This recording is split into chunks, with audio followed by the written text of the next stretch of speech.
Ya, Pakcik. Pakcik Mai ni kedai handset lah. Kedai handset, Pakcik.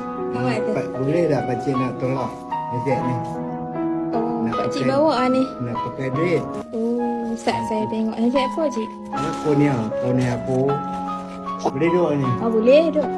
Elok-elok, Cik. Tokyo, Pakcik. Aduh. Wah, handset ni kami tak ambil, Cik. Ni jenis lama ni. Pakcik nak jual apa tu, Cik? Nak beli bukan? Oh, beda nak beli makan lah. Terbaru pun buat ada dalam RM50 gitu je. Pakcik 20 ringgit dah gitu. Beda makan lah.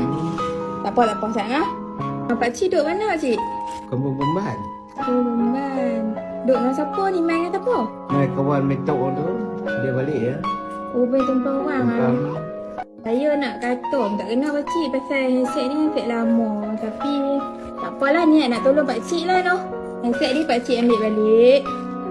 Saya kira nak tolong Pakcik je lah ni. Ni kira saya sedekah lah kat Pakcik. Noh, beda makan. 300 Pakcik. Ha? 300. 300. Alhamdulillah. Beda Pakcik beri makan ke bukan. Supaya anak dapat rezeki yang halal dan diberkati.